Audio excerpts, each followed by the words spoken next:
me today a very inspirational lady by the name of Ozma Hafiz. Ozma, how are you? I'm well, thank you. How are you? I'm great. Thank you so much for talking to Bayloric TV. Thanks for having us. No problem. For those people who don't know who Ozma Hafiz is, just give us a little overview as to who you are. So I'm a High Wycombe resident and I'm busy campaigning for our local hospital at the moment. Wycombe, where's Wycombe on the map, would you say? Where's Wycombe on the map? Yes. Well, we're in a county called Buckinghamshire, Okay. in the southeast. Right. Okay, excellent. So tell us about the hospital. So I used to work there about 10 years ago when I was a student, Okay. 10, 12 years ago actually, time flies. And at the time we had a fully functioning hospital, so we had A&E, full maternity, full children's services. And gradually over time, more and more has been taken away from us. So now in place of an A&E, we've got a minor injuries unit and a cardiac and stroke centre. And whereas before we had doctor-led births and a special care baby unit, now we've just got a midwife-led birthing centre, which actually is going to be closed in a short while for 3 months due to recruitment issues for midwives. So temporarily we won't have births in Wycombe for a while, apart from home births. So gradually things have been slowly being downgraded, and really we're wanting to stop further downgrades and try and restore Wycombe to a fully functioning hospital again. It's very interesting you said that. You said it was 10 years ago. My son was born actually 10 years ago in Wycombe Hospital. And I remember when my son was born in Wycombe, we had to go back for tests because he wasn't very well. We used to go back and forth to the hospital, which was, I have to say, a tremendous hospital. And the maternity ward and all the staff there were fantastic. But I remember having to go back and forth to the hospital, and I did remember that they were talking about closing the maternity ward off, and a lot of would-be mothers were talking about the fact that they may have to go to Oxford to have their births. Is this true or not?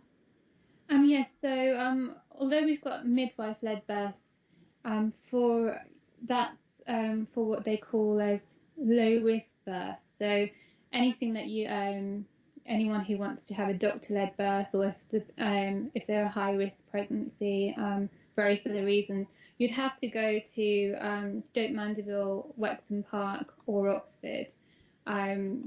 Stoke Mandeville is the one that they tend to refer patients to because it's still part of the Buckinghamshire Healthcare Trust. Okay. Wexham Park is nearer for some people as well, so they tend to choose there. So there have been cases of people who've had to be transferred from the midwife-led births in Wycombe to as far away as Stoke Mandeville. And personally, I just think it's a very long way to go. When I worked there, if somebody was in a situation, the doctors were right there and the special care baby unit was right there. Right. Now it's quite a long distance if they need to be transferred. So that's one of the concerns that I have. And like you said, people have to go back and forth, and that can really take it out of you if you're having to go as far as Stoke Mandeville. And there's other patients as well who I feel aren't being visited as often because they've got such a long trek. Right. And also, I think we have to remember that not everybody has family members who are fully well themselves. Yeah. So it can really take a toll on them as well, having to travel back and forth to Stoke Mandeville or Wexham Park in order to visit them. So there's quite a lot of different factors why it's so important that we have a fully functioning hospital back in Wycombe. So, for those people who are not aware of the geography of, from Wycombe to Stoke Mandeville, Wycombe to Wexham Park, could you, in terms of mileage or distance, how far are they from one another?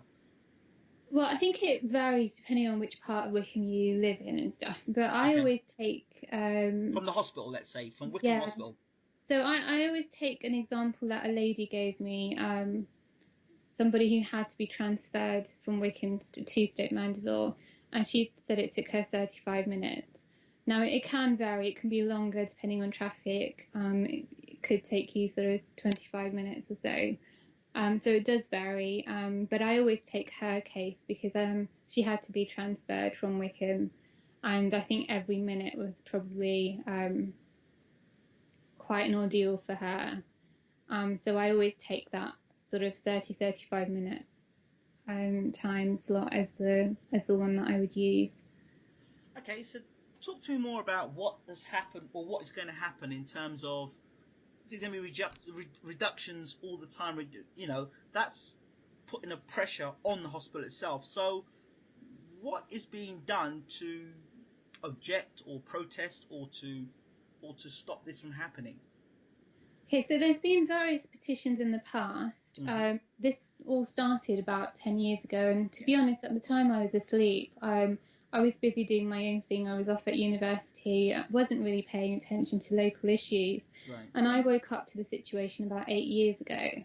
And ever since, I've been trying to campaign in different ways. So there's been various other petitions in the past which I've tried to help promote, and I've signed myself. Okay. But I felt that none of them, I felt that the root cause really needed to be dealt with. And for me, I believe the root cause is actually funding. It's money. Buckinghamshire has been receiving less funding for quite some time now than much of the country. And I think that's why our hospital was one of the first to face downgrades, and others have followed. They're starting to follow suit now. So I set up this petition after seeking advice from people who I felt were more knowledgeable than me, and people who'd been campaigning from, before I was even awake, to people who I met more recently. And I really do believe in that petition because I believe we're tackling the root cause. So people can sign that by going on savewycombehospital.com. Our petition's reached 10,000 now, and it's already been handed in once. And unfortunately, the response we had recently didn't actually talk about funding, so we're going back with more signatures. Another thing that we're doing is, so the funding petition is designed to tackle a root cause, but we're also zooming right out, just trying to unite the community, raise awareness, raise our profile. And part of the way we're doing that is what I call the hand campaign. So you probably saw our poster, which was made up of hand photos. I did. It's a giant hand. So that started off as a social media thing where people tweeted in their hands or put them on Facebook or emailed them in, and we made a poster. Then that poster's sort of gone up in windows. And now the next part of the hand campaign is we're getting people to pose in groups and take pictures with their hand up in the stop position. So the stop hand means stop as in stop any more downgrades, and it also means hand back a hospital. So we're using hashtag hands up for a hand back. And the idea behind that is just zooming out, uniting the community, getting more people talking, getting more people aware. And then in the middle, we've got lots of other things going on. So last week we formed a human chain around the hospital, and we tweeted a picture into our health secretary because the parliamentary recess started last week. So it was a way of sending a reminder about our situation. And I imagine politicians spend their recess planning, preparing, assessing, and so it seemed a good time to send our health secretary a message. And also he said his proudest political achievement was helping to save his own A&E, which is Surrey Hospital. Okay.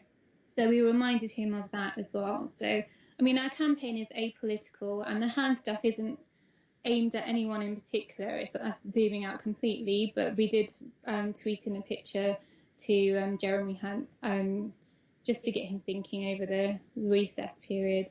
The issue that we have is other hospitals are fast following suit, and I think it's really important for us to speak up about the difficulties that people are having and try and change the direction that the NHS seems to be going in with mass centralisation of services. Okay, political figures. What's the local MP had to say about this, and the mayor? Okay, well, the mayor actually, we've got a new one at the moment who's just been sworn in, so I haven't actually managed to speak to our current one, But we've had great support from our previous mayor, who's just recently stepped down, and he joined us for a protest a few months ago and spoke out. So even though the campaign's apolitical, we've had quite a lot of support from politicians. And at this protest a few months back, we had several past mayors talking and explaining why they support the cause. MP-wise, I know that our MP has campaigned for more funding for the local area, and we've got people writing to him explaining why they support the cause as well. So that's another one of the middle things that's going on. Do you think that if members of staff at the hospital were interviewed that were feeling a similar way to yourself, do you think that would have any effect on the politicians and the people that are in control and make the decisions?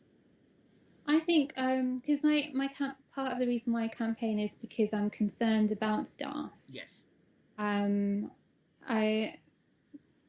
I think it's quite difficult for the ones in the neighbouring hospitals as well. We've had support from them too, because obviously, I mean, to you and I, it's common sense. If you take away services from one hospital, the remaining hospitals are likely to get overwhelmed, and they have been recently. So I'm quite supportive of staff, and I think if we have the money, we can recruit more staff and we can have safer services.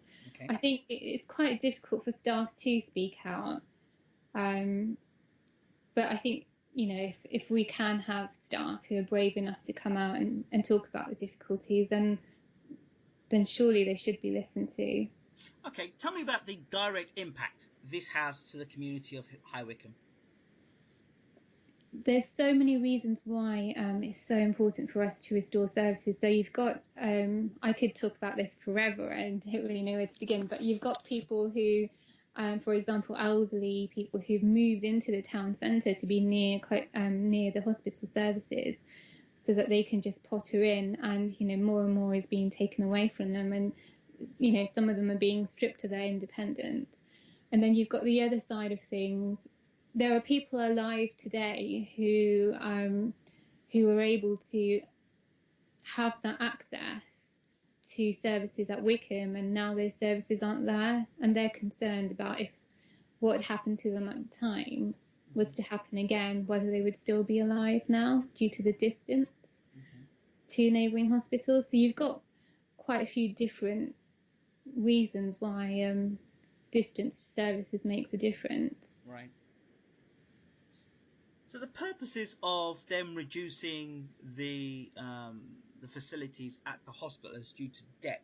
Is that what they're saying, or the fact that they can't because of financial implications? Correct? Well, that's what I believe to be the case. Okay. I mean, they'll talk about how clinical outcomes will be better if you centralise services, but I do believe that the underlying reason why this is happening is to do with money, because I think, like I've said before, if you've got the money, you can recruit the staff, you can make the services safe. And I can understand why centralisation can be, it can be something that people can think would be a good thing. But I think distance to services does make a difference, and we need to, I think centralisation has gone too far. Okay, tell me, in your estimation, why centralisation has gone too far? I think there's fine lines between having local services and mass centralisation, and just from stuff that I've seen that's happened to people, I'm concerned that if that was to happen now, what the outcome would be. Okay. So, like I mentioned before, there are people who are alive now. You know, one of them was told by surgeons, had she not been seen when she had, she probably wouldn't be here today. Wow. In today's situation, that same patient would have to go all the way to Stoke Mandeville, which, you know, it's busy there as well. And I think when you've been told by a surgeon that had you taken any longer to be seen, you may not be alive, then That's quite worrying. Yeah. It's quite frightening. It's quite frightening. So, what are you suggesting needs to be done in moving forward? So moving forward, we're still trying to get more signatures on our petition. So again, that's on savewycombehospital.com. We're encouraging people to join in with the HAND campaign, and then there's going to be various other things going on in the middle. We're building up to have a big protest. So I'm hoping, we haven't set a finalised date yet, but I'm hoping that will be in September, towards the end of September. We've written to the Prime Minister, who was recently appointed. I wrote to her within 24 hours, actually. It seems like everyone else was already making demands of her, so it made sense to get in there as well. Okay, have you had a reply yet? Or I received acknowledgement today, actually, that they've. It's just a really short letter letting us know that our letter is being looked at. Okay. And so we'll wait and see what the response is from that, and the response from our letter to the Health Secretary. We plan to carry on collecting more signatures, and there'll be various other things going on in the middle. So people can follow the campaign by going on savewycombehospital.com. You've got the links to our Twitter and our Facebook on there as well. Ozma, tell me more about the local community in terms of its newspapers. It would be the Buck Street Press, if I'm correct. And then you've got the local radio station as well. And then the radio hospitals as well. Have you been invited in to do any interviews? Or We've had actually great support from local media. So just in the last week, we've had an article in the Bucks Press. And fantastic. The Bucks Examiner has just today tweeted an article from our human chain as well. Fantastic. We've been on Wycombe Sound, which is a local radio station, and we've been on 3 Counties Radio. Wow. And there's online newspapers like Wycombe Today as well.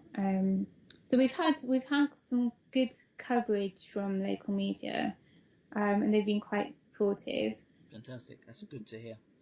And it's been a whole community-friendly campaign, so we've had lots of support from celebrities as well. I've actually got a whole page on our website called Celebrity Interaction where people can see, but we've had various celebrities posing with our poster, like Mary Berry, and we've had great support online from people like Fern Britton. We've had loads of retweets for our petition. Gabby Logan's been supportive. People can go onto our website to see all the different celebrities who've been supporting us. We've got quite a few celebrities who live locally as well. So it's been a whole community-friendly campaign so far. It's apolitical.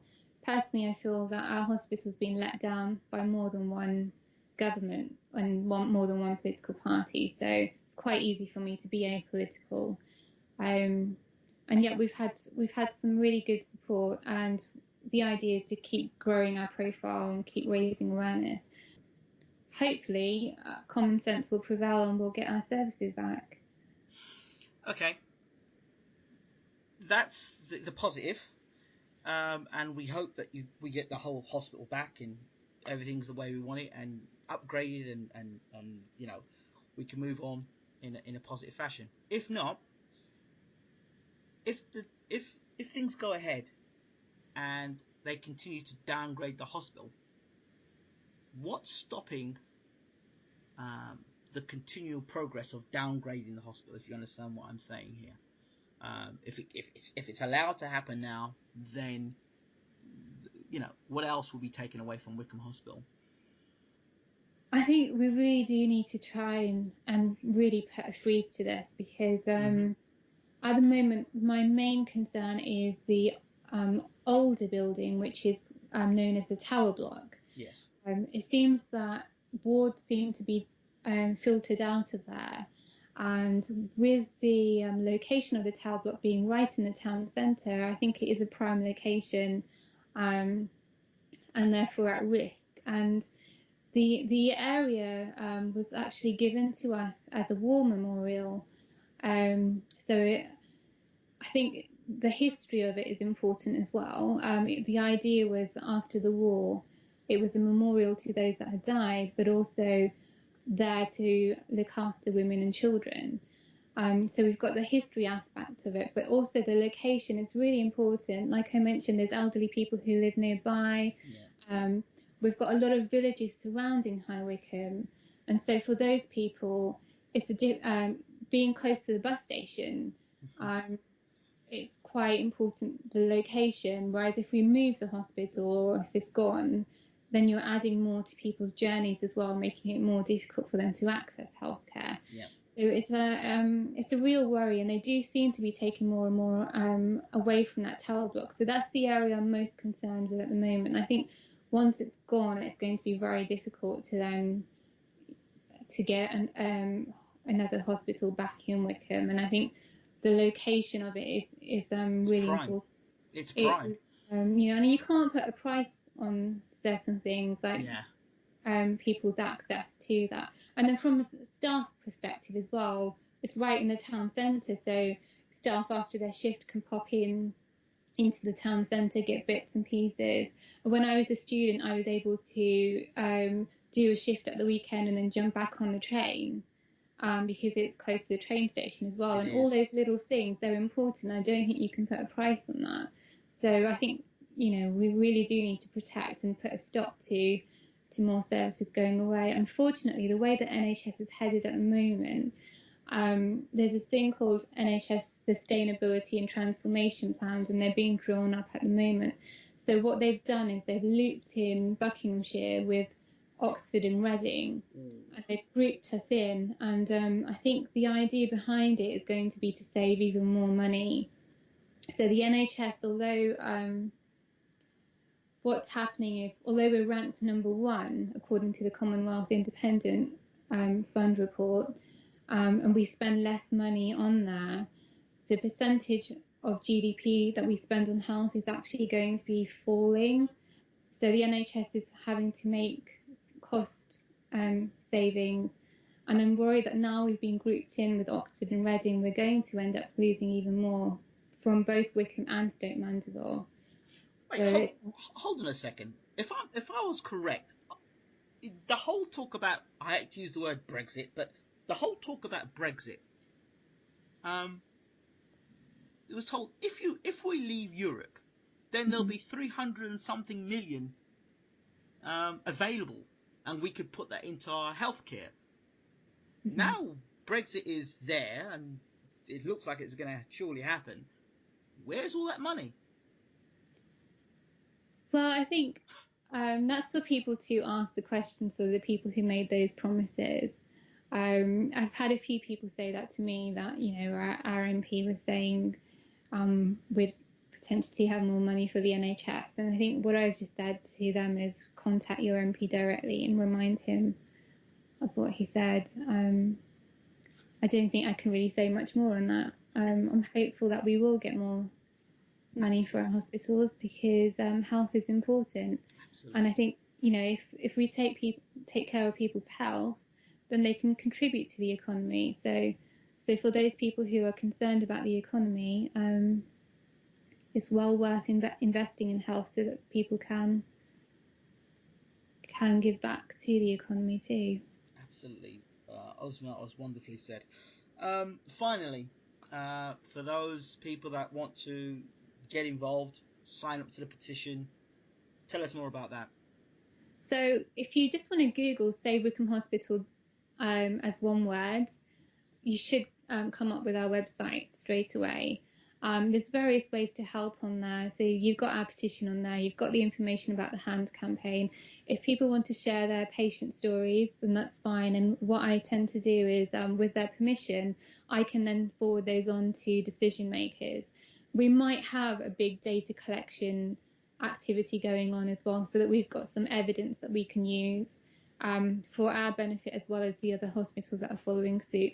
Because we were one of the first to face downgrades, I think there should be plenty of evidence here that we can use. So that's another aspect of it as well. So people can get in touch with their patient stories.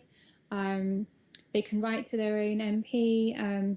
If they want to get creative, our campaign's community friendly and apolitical, but you're welcome to send in your poems or anything else that you want to send in. The email address is savewycombehospital@live.co.uk. And really, I'm always open to suggestions and people's comments, and happy to hear them and take them on board.